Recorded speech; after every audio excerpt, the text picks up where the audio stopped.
গুলিয়াখালী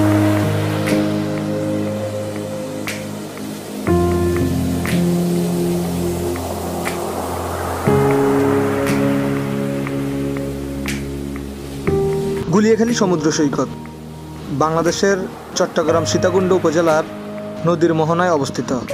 এটি মুরাদপুর সৈকত নামেও পরিচিত। সমুদ্র সৈকতটিকে পর্যটন কেন্দ্র হিসাবে ঘোষণা করে বাংলাদেশ সরকার। উপকূলীয় সংরক্ষিত বনাঞ্চলের 259.10 একর জায়গা এর ঘোষণার আওতায় থাকবে। সৈকতটি সম্পর্কে মানুষের ধারণা না থাকায় পূর্বে এখানে পর্যটক কম আসত।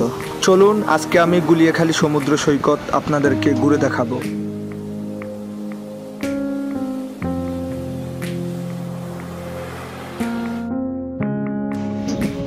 ঢাকার সায়দাবাদ থেকে রওনা দিলাম চট্টগ্রাম জেলার সীতাকুণ্ড উপজেলার উদ্দেশ্যে। সীতাকুণ্ড উপজেলার প্রবেশের মুখেই চোখে পড়বে বড় বড় পাহাড়। সীতাকুণ্ডে আসার পরে সিএনজি স্ট্যান্ড থেকে একটা সিএনজি নিয়ে নেবেন জনপ্রতি 30 টাকা গুলিয়াখালী সমুদ্র সৈকতের উদ্দেশ্যে। সাধারণ দর্শনার্থীদের কাছে গুলিয়াখালী সমুদ্র সৈকত নামে পরিচিত হলেও স্থানীয়দের কাছে এটি মুরাদপুর নামেই পরিচিত। ভাগ্য ভালো থাকলে গুলিয়াখালী সমুদ্র সৈকতে দেখা মিলতে পারে হরিণেরও। এছাড়াও রয়েছে পাহাড়, সাগর, ঝাউবাগান, যা আপনার চিন্তা এবং চোখকে শীতল করে দেবে। গুলিয়াখালী সমুদ্র সৈকতে যারা সাঁতার কাটার জন্য নামবেন তারা অবশ্যই সেফটি জ্যাকেট নিয়ে নামবেন, কারণ এখানে অনেক উঁচু নিচু গর্ত রয়েছে। যে জায়গাগুলো আপনারা এখন খালি দেখতেছেন, কিছুক্ষণ পরে জোয়ার ভাটার পানিতে এগুলো ভরে যাবে। চলুন গুলিয়াখালী সমুদ্র সৈকত আপনাদের ঘুরে দেখাই।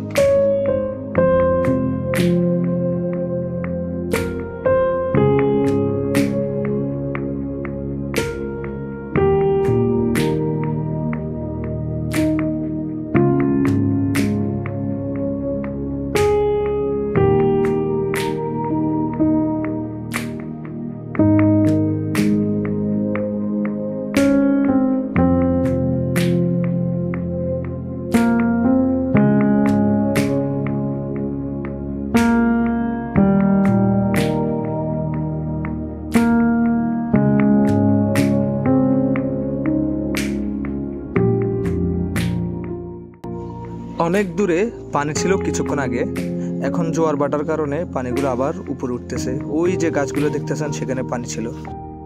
গুলিয়াখালী সমুদ্র সৈকতে এখন গড়ে উঠেছে নানান ধরনের দোকান। সেখানে আপনি ঝিনুক, মুক্তা এবং নানান ধরনের খাবারের আচার পাওয়া যায়। প্রাকৃতিক পরিবেশে ঘেরা গুলিয়াখালী সমুদ্র সৈকতটি আপনাদের কেমন লেগেছে অবশ্যই জানাবেন।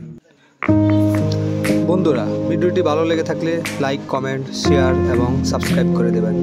গুলিয়াখালী সমুদ্র সৈকতের ভিডিও এখানে শেষ করলাম। দেখা হবে পরবর্তী ভিডিওতে।